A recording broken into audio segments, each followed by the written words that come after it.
ये जो हमारी मूल इकाई है, जो लिखित और मौखिक रूप में इसको हम प्रयोग करते हैं, वो है भाषा। इस भाषा रूपी वृक्ष में जो टहनियां हैं वो है 4, जिसको हम वर्ण, शब्द, पद और वाक्य के रूप में परिभाषित करते हैं। वर्ण क्या है? वर्ण भाषा की वह ध्वनि है जो स्वतंत्र है, जिसके टुकड़े नहीं हो सकते। भाषा की सबसे छोटी इकाई को हम वर्ण कहते हैं। क्या कहते हैं उसको? वर्णों से मिलकर के जो समूह या इकाई बनती है उसको हम शब्द कहते हैं। क्या कहते हैं बेटा? और शब्दों के समूह को वाक्य कहा जाता है, लेकिन वाक्य से के अंदर प्रयुक्त हुए शब्दों को हम नाम देते हैं, उसका नाम है पद। तो इस प्रकार भाषा जो है वो हमारे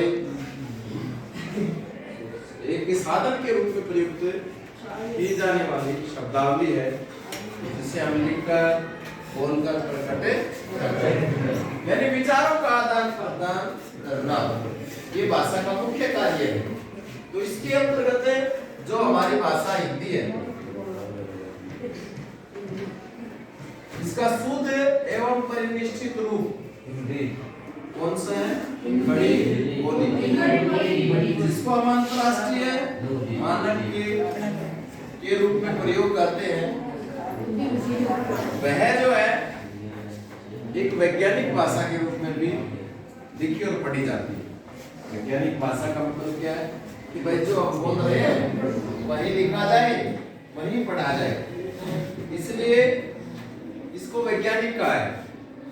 यानी इसका जो शब्दों का, वर्णों का, मात्राओं का, वाक्यों का जो क्रम है वो अपने आप में खरा उतरता है।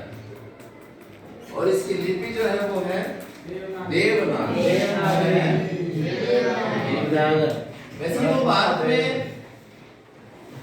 अनेकों भाषाएं लिखी और पढ़ी जाती हैं।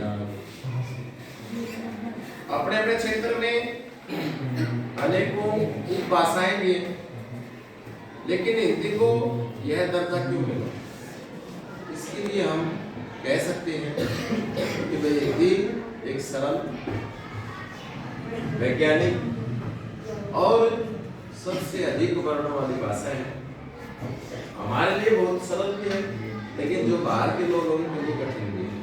हम अंग्रेजी और हिंदी की तुलना करें तो अंग्रेजी में केवल 26 वर्ण आते हैं और इसमें हमारे 52 वर्ण दिए गए हैं, और एक का भी वर्ण और आया है 53वां वर्ण। इस प्रकार से इस वृक्ष में ऐसे फल हमें देखने को मिलते हैं जो जिस पर हम गर्व कर सकते हैं। गर्व करने लायक इसलिए क्योंकि हम कह सकते हैं कि भाई इसका जो स्वरूप है वो वैज्ञानिक है। विश्व की जितनी भाषाएं हैं उनका वैज्ञानिक स्वरूप हमें देखने को नहीं मिलता, और संस्कृत इसकी जन्मी भाषा, यानी संस्कृत भाषा से इसका जन्म। इस प्रकार से जो हमारा एक वृक्ष के माध्यम से भाषा को पढ़ने का क्रम है, भारतीय भाषाओं में श्रेष्ठ भाषा हिंदी, उसका हमने आज इससे हमें एक सीख भी मिलती है कि भारतीय होने का और भारतीय भाषाओं में हमारी पढ़ाई होने का हमें गर्व है।